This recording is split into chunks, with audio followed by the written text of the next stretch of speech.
ఇప్పటి వరకు మనం అనేక ఉద్యమాలు చూసాం. న్యాయం కోసం, అలానే తమకు కావాల్సినటువంటి హక్కులు సాధించుకోవడం కోసం. మొట్టమొదటిగా సంచలనాత్మకంగా ఒక ఉద్యమం నడుస్తోంది. అదే పునర్విక బేబీని సేవ్ చేయండి, తనకు ఒక న్యూ లైఫ్ ఇవ్వాలి అంటే 16 కోట్లు అవసరమని వైద్యులు చెప్తున్నారు. ఎందుకంటే SMA type 1 అనే అరుదైన వ్యాధితో బాధపడుతున్న ఆ చిన్నారి పునర్వికను చూసి అందరూ చలించిపోతున్నారు. ఈ ఒక్క సమస్య తల్లిదండ్రులది అయితే కనుక ఎప్పటికీ ఈ సమస్యకి పరిష్కారం దొరకదు. కానీ ఆ పాపకి మళ్ళీ పునర్జన్మ రావాలి అంటే, ఆ తల్లిదండ్రుల కన్నీళ్లు తొడవాలంటే ఈ సమస్యను అందరి సమస్యగా భావించి అందరూ ఒక ఉద్యమంలాగా ఈ సహాయక చర్యలను కొనసాగిస్తున్నారు. పాప పేనం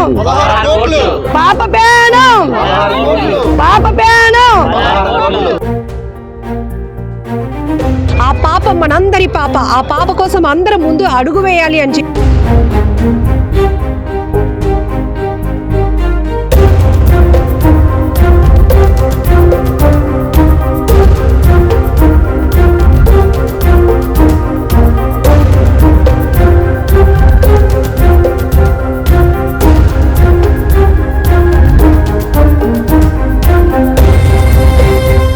ఇప్పటికే మనం చూస్తున్నాం, తెలుగు స్టేట్స్లో ప్రతి ఇన్ఫ్లుయెన్సర్ కూడా తమ ఫాలోవర్స్నే కాదు, ఇట్లా చూడండి ఈ ఏదైతే సహాయం ఆర్జిస్తూ ఆ పాపని కాపాడండి అంటూ ఇట్లాంటి ఫండ్ రేసింగ్ కోసం ఇలాంటి వాళ్ళు కూడా ముందుకు వస్తూ వీధులు తిరుగుతున్నారు. జిల్లా ప్రాంతం ఏదైనా కావచ్చు, ఎక్కడ చూసినా ఇప్పుడు ఒకటే నినాదం ఉవ్వెత్తున కనపడుతోంది, సేవ్ ద బేబీ పునర్విక. ఎందుకంటే ఆ పునర్విక SMA type 1 అనే అరుదైన వ్యాధితో బాధపడుతోంది. ఆ పాప పుట్టినప్పుడు 3.5 కేజీలు ఉంది, చాలా మంచి హెల్దీ బేబీ. అలాంటిది 2 నెలలు కాదు 4 నెలలు, అలా 6 నెలలు గడిచిన పాపలో ఎలాంటి చలనం లేకపోవడం వల్ల ఆ తల్లిదండ్రులు తీవ్రంగా కుంగిపోయారు. వైద్యుల్ని అప్రోచ్ అయితే పాపకి అరుదైన వ్యాధి ఉంది, ఈ పాపకి నయం కావాలి అంటే 2 నెలల్లోగా 16 కోట్ల రూపాయలు USA నుంచి తెప్పించవలసినటువంటి ఇంజెక్షన్ వేయాలి అని చెప్పారు. అంతే, ఇది సోషల్ మీడియాలో ఒకరు పోస్ట్ చేశారు. ఆ పోస్ట్ కాస్త ఇప్పుడు ఒక ఉద్యమంలా దావానంలా వ్యాపిస్తోంది. ఇది ఆ కుటుంబ సమస్య కాదు, ఆ పాప మనందరి పాప. ఆ పాప కోసం అందరం ముందు అడుగు వేయాలి అని చెప్పేసి ఇప్పటి వరకు మనం విశాఖ హార్బర్లో ఎన్నో రకాల సమస్యలు చూపించాం, మత్స్యకారుల కన్నీటి గాథలు చూపించాం. మొట్టమొదటిసారిగా మత్స్యకారుల మంచి మనసును కూడా చూపిస్తున్నాను. ఇగో మీ అందరికీ తెలుసు, దానయ్యమ్మ మంచైనా చెడైనా ముందుంటుంది. మంచి జరగాలి అంటే కూడా ముందడుగు వేస్తుంది, చెడు ఎక్కడైనా జరిగినా కూడా కడిగి పారేస్తుంది. అందులో ఆమె ధైర్య సాహసాలను అందుకే పవన్ కళ్యాణ్ గారు మనసులో పెట్టుకున్నారు. ఆమెను ఎంత దూరం లక్షల మంది ఉన్నప్పటికీ కూడా పేరు పెట్టి ఆమెను ఆప్యాయంగా పలకరించేటటువంటి ఆ గొప్ప పవన్ కళ్యాణ్ గారి ప్రేమను కూడా పొందుకున్నటువంటి దానయ్యమ్మ కూడా ఈ పాప నా మనవరాలు, ఈ మనవరాల కోసం నేను 10 రోజుల పాటు నిర్విరామంగా ఫండ్స్ కలెక్ట్ చేస్తాను, హార్బర్ అంతా తిరుగుతాను, పూర్ణ మార్కెట్ అంతా తిరుగుతాను, అవసరం అనుకుంటే విశాఖపట్నంలో ప్రతి సర్కిల్ తిరిగి ఆ పాపకి సహాయంని తీసుకుంటాను, అది ఆ తల్లిదండ్రులకు అందిస్తాను అంటుంది. సరే, దానయ్యమ్మ గారితో మాట్లాడదాం. అమ్మ నమస్తే. మీ గురించి మేము చాలా కార్యక్రమాలు గతంలో చేసాం. ఇక్కడ ఏ కష్టం వచ్చినా ముందు నువ్వే నిలబడతారు, అలా మాట్లాడతారు. ఇప్పుడు ఈ పాప గురించి తెలిసిన తర్వాత మధ్యతరగతి మనుషులం అయితే ఆ కష్టము బాగు చేసుకోలేము తల్లి. మన కులం, మా ప్రజల సాయం అయితే ఆ తల్లిదండ్రులు పూర్ణిక తల్లిదండ్రులు మన ప్రజల సాయం కోరారు కాబట్టిగా మన మానవత్వం సాటి చెప్పుకోవాలని నేను ముందడిగేశాను. మీ అందరు సపోర్ట్ ఉంటే మన ఆంధ్రప్రదేశం ప్రజలలా నాకు సపోర్ట్ చేసి నన్ను ముందు నడిపిస్తారని, నన్ను ఒక్కదానే కాదు ఇంటికో పువ్వు ఈసుడుకో దండ ప్రతి మహిళ, మా మంచికారు మహిళలు అయితే మా బలాన్ని కష్టపడుకుంటున్నాము. ప్రతి మహిళ నాకు సపోర్ట్ చేస్తున్నారు. ప్రతి సైనికుడు కూడా నేను అక్కడ అడిగేస్తే అక్కడ సత్యశ్యామలు ఉన్నాగా వాళ్ళు ఉన్న నేపాన వేస్తున్నారు. అది నాకు చాలా సంతోషంగా ఉంది. వేసిన వాళ్ళందరికీ, పండించిన వాళ్ళందరికీ, నాకు సపోర్ట్ చేసిన వాళ్ళందరికీ భగవంతుడి ఆశీస్సులు అందిస్తున్నాను. నా ఆశీస్సులు కూడా ఎప్పుడు వాళ్ళు ఎన్నంటే ఉంటాయి. పాపను అయితే బతికించుకోవాలని నేను కంకణం కట్టుకున్నాను. పాప బాగున్నదని తెలిసిన వెంటనే నేను శివారి మెట్లెక్కి నా తల్లిలాలు సమర్పించి భగవంతుడికి నా తల్లిల మెట్టుకు గోవిందంటూ శివారి మెట్లెక్కుతానని మొక్కుకున్నాను. తర్వాత అక్కడ తల నీళ్ళాలు సమర్పించి మళ్ళీ విజయవాడ కనకదుర్గమ్మ ఇంటికి వచ్చి కూడా గుడికి వచ్చి కూడా కత్తిరి వేసుకుంటాను. అలాగే అన్నవరం సత్యనారాయణ మూర్తికి వచ్చి కూడా వేసుకుంటాను. సింహాచలం అప్పన్న దేవుడికి కూడా మొక్కున్నాను. భగవంతుడు కూడా కత్తిరి వేసుకొని పొన్నమికి జన్మ అయితే ఇవ్వాలని నేను కంకణం కట్టుకున్నాను. మీ అందరూ ఆశీస్సులు, మీ అందరూ అండదండలు నాకు కావాలి. నేను ముందుకి 20 రోజులు పని కలిసి చేస్తాను. నా ఇంట్లో ఫస్ట్ అయినా నాకెన్ని బాధలున్నా, నాకెన్ని అడుదొడుకులున్నా ముందుకే నడుస్తాను 20 రోజులు. ఇదే హార్బర్లో ఎండు చేపలు చిన్న స్టాల్ లాంటిది పెట్టుకొని ఎండు చేపలు అమ్ముకుంటే రోజుకి 500 రావడం కష్టమైన ఈ తల్లి పెద్ద మనసు, గొప్ప మనసు మనం చూస్తే 20 రోజుల పాటు ఇంట్లో ఎన్ని కష్టాలు ఉన్నా కూడా, ఎన్ని ఇబ్బందులు ఉన్నా అవన్నీ పక్కన పెట్టి 20 రోజుల పాటు తను పునర్జన్మని ఇవ్వటానికే పనిచేస్తానంటుంది. ఇక్కడ కూడా హార్బర్లో ప్రతి మత్స్యకార మహిళ ఎంత తల్లి మనసు, గొప్ప మనసు చాటుకుంటున్నారంటే చేపలు అమ్మే వాళ్ళ దగ్గర నుంచి చేపలు చేస్తే ఒక కేజీ చేపలు చేస్తే 10 రూపాయలు ఎంతో తీసుకుంటారు. ఆ 10 రూపాయల నుంచి కూడా వాళ్ళు సాయానికి ముందుకు వస్తున్నారంటే ఎంత గొప్ప తల్లులు ఉన్నారు, ఎంత గొప్ప మనసు ఉన్నవారు ఇక్కడ ఉన్నారో అర్థమవుతోంది. వీళ్ళ ప్రతి మాట వింటే కన్నీళ్ళు వస్తున్నాయి. ఒక రకంగా చెప్పాలంటే దానయ్యమ్మ గురించి చాలా విషయాలు చెప్పాలి. ఎందుకంటే ప్రతి విషయంలో కూడా తన గొప్ప మనసు చాటుకుంటుంది. ఈ వయసులో కూడా కష్టం అంటే చాలు ముందు నిలబడిపోద్ది. ఆ కష్టం ఇక్కడ హార్బర్లో ఉన్న వాళ్ళకా, వాళ్ళ మత్స్యకార కుటుంబాల్లో వాళ్ళ అని చూడదు. ఎక్కడ వాళ్ళైనా మనందరం మనుషులం, మనందరికీ కష్టం వస్తే అందరం కలిసి ఉండాలి అంటుంది. ఇప్పుడు ఈ పాప వాళ్ళ నాన్నగారు కూడా నెలకి 20,000 జీతం సంపాదిస్తారు. అయితే ఆ పాపకి రెగ్యులర్గా మందులుగా సరిపోతున్నాయి. ఇప్పటికే అప్పులు చేస్తున్నారు. వారు 2 చేతులు జోడించి కన్నీళ్లతో అందరినీ వేడుకుంటుంది ఒకటే, మా పాపను బ్రతికించండి అని, మా పాపను మేము అలా చూడలేకపోతున్నామని. మరి ఆ మాటలు చూసినాక ఎలాంటి హృదయమైనా చలించకుండా ఉండదు. ప్రతి హృదయం స్పందిస్తోంది. ఇప్పటికి మనం చూస్తున్నాం మొత్తం ఇక్కడ అక్కడ అని కాదు, ఇన్ఫ్లుయెన్సర్లు ప్రతి ఒక్కరు కూడా దీన్ని ఒక ఉద్యమంలా ముందుకు తీసుకెళ్తున్నారు. పాప బ్యానర్లు, స్కానర్లు ఈ 2 ఇప్పుడు వైరల్ అవుతున్నాయి సోషల్ మీడియా వేదికగా. ఇక విశాఖపట్నం వరకు వస్తే నర్సీపట్నంలో, యలమంచిలిలో, గాజువాకలో, హార్బర్లో ప్రతి చోట, అనకాపల్లిలో కావచ్చు, భీమిలిలో కావచ్చు, ప్రతి చోట కూడా ఒక ఉద్యమంగా ముందుకు తీసుకెళ్తూ పునర్వికకి పునర్జన్మ ఇవ్వాలి అంటే అక్షరాల 16 కోట్లు కావాలని వైద్యులు చెప్తున్నారు. కాబట్టి ఇది ఒక్కరు చేసేది కాదు, ఇద్దరు చేసేది కాదు. ఈవెన్ ప్రభుత్వాలు ముందుకొచ్చి సాయం చేసినా అంత పెద్ద స్థాయిలో ఆ సహాయం అందించే పరిస్థితి ఉండదు. కాబట్టి ₹1 నుంచి ఎంతవరకైనా వాళ్ళ లిమిట్ అంటూ లేదు. మంచి హృదయంతో ఆ పాపకి ఎంత సాయం చేస్తే అంత.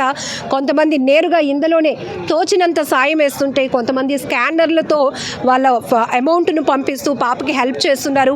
మరి కొంతమంది మంచి హృదయంతో బ్లెస్సింగ్స్ ఇస్తున్నారు. ఇదిగో ఈ తల్లి అయితే ఏకంగా శ్రీవారి మెట్లు ఎక్కుతానంటుంది, తలనీలాలు సమర్పిస్తానంటుంది. కేవలం ఆ పాప మళ్ళీ ఒక న్యూ లైఫ్ పొందాలి అనేదే అందరి కూడా దృఢమైన సంకల్పం. ఖచ్చితంగా మీరు కూడా హెల్ప్ చేయండి. ఇంకా ఇలా ఒక్కరు అని కాదు, ఇది 16 కోట్లు అంటే చిన్న మాటలు కాదు. చెప్పడానికి కూడా చాలా భావోద్వేగానికి గురి అవ్వాల్సినటువంటి పరిస్థితి. అలాంటిది ఒక సామాన్య మధ్యతరగతి కుటుంబంలో ఇంత పెద్ద కష్టం వస్తే ఆ తల్లిదండ్రులు అలా కుదేలైపోవడం తప్ప ఇంకేమీ ఉండదు. బట్ సోషల్ మీడియా పుణ్యమా అని ఎక్కడున్నవారైనా ఒకటవుతున్నారు. ఎలాంటి వాళ్ళైనా ఒక ఫ్యామిలీగా నిలుస్తున్నారు, సాయం అందించడానికి ముందుకు వస్తున్నారు. కాబట్టి ఈరోజు ఒక పునర్విక అనే నినాదం, నేనైతే చెప్తా, పునర్విక అనే ఒక పేరు ఒక నినాదంగా ముందుకెళ్తుంది. ప్లీజ్ మీరు కూడా మీ వంతుగా సహాయం అందించండి. అది ఎవరికి అందిస్తారు అని కాదు. ఇప్పటికే ఉత్తరాంధ్రకు సంబంధించిన ఆర్టిస్ట్ పల్సర్ బైక్ రమణ కూడా ఒక ఇన్ఫ్లుయెన్సర్కి 10,000 నా వంతు అంటూ కూడా వేశారు. ఇలా ప్రతి సెలబ్రిటీ కూడా ముందుకు వస్తే ఇంకా సామాన్య ప్రజలే ఒక హార్బర్లో చేపలు అమ్ముకొని రోజుకు 500 సంపాదించడమే కష్టం అనే స్థాయిలో ఉన్న మహిళలే ఇలా ఉంటే మరి సెలబ్రిటీలు కూడా దీన్ని చాలా ఫాస్ట్గా తీసుకువెళ్ళొచ్చు. వాళ్ళు తలుచుకుంటే ఇంకా చాలా ఈజీ అయిపోతూ ఉంటుంది. సో ఇది మా అందరి కోరిక. ఖచ్చితంగా అదే కదా చెప్తాను, అందరి కోరిక. మేమైతే 4 ముందుకు వచ్చాము. మా శంకరబాబు, మా మనవడు, మా శంకరమ్మ, మాతో అందరూ సహకరిస్తున్నారు. వాళ్ళకి ధన్యవాదాలు. నేనైతే పూర్ణిమికకి పూర్ణాయుసిస్తాను. నేను ఇవ్వాలని భగవంతుడు కోరుకుంటున్నాను తల్లి. అంతే చెప్పగలను.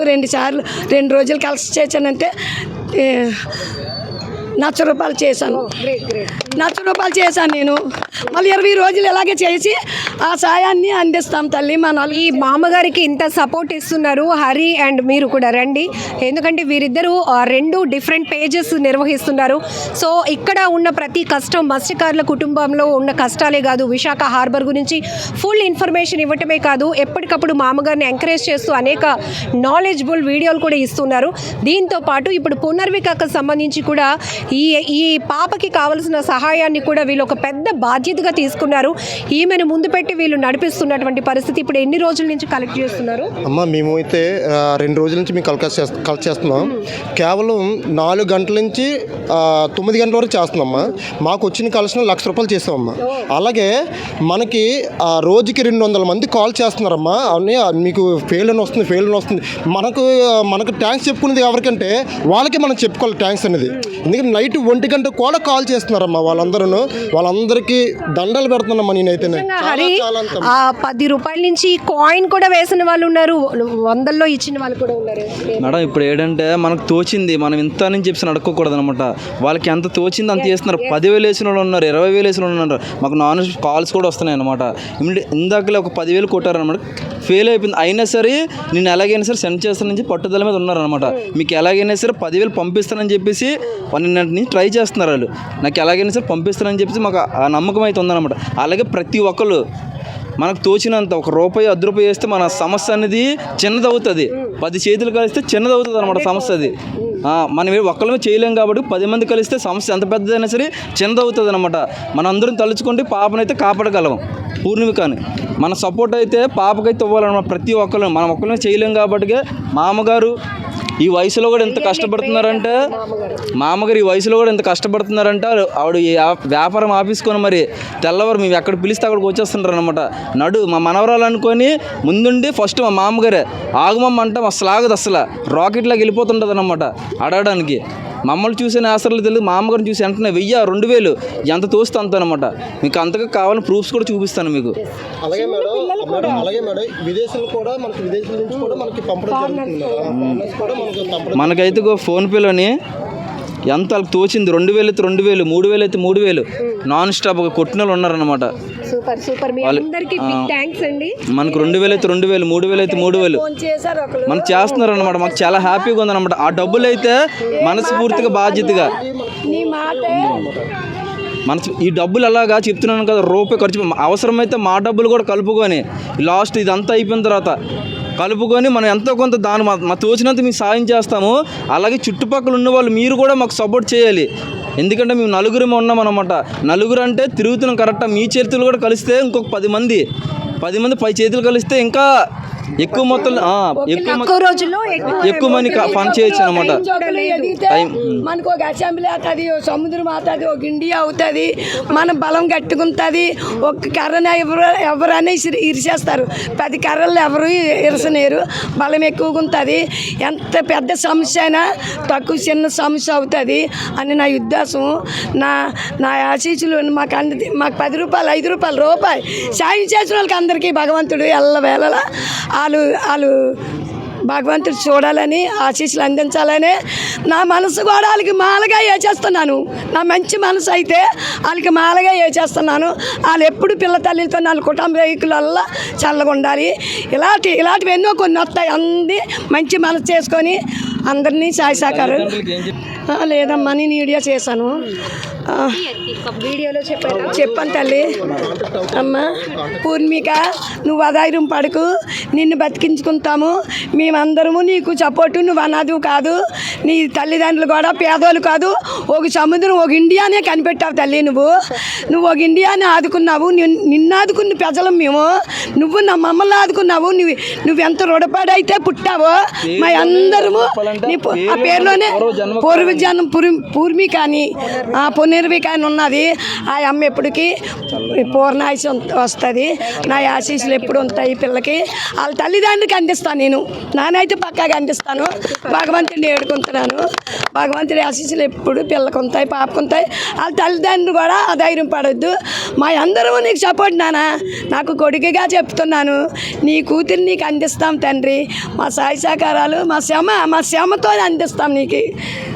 చూడండి ఒకసారి బామ్మగారికి కన్నీళ్ళు ఆగట్లేదు. చూడండి ఒక్కసారి బామ్మగారు ఒకసారి ఎమోషన్ అయిపోతున్నారు. నాకైతే చూడండి నా నాను మనవరాలుగా చాలా అది ఇది ఎక్కడి నుంచి ఇందులో నుంచి వచ్చింది కదమ్మా, గుండె లోతుల్లో నుంచి వచ్చింది ప్రయత్నం. ఇది నా ఆవేదన, నా బాధ.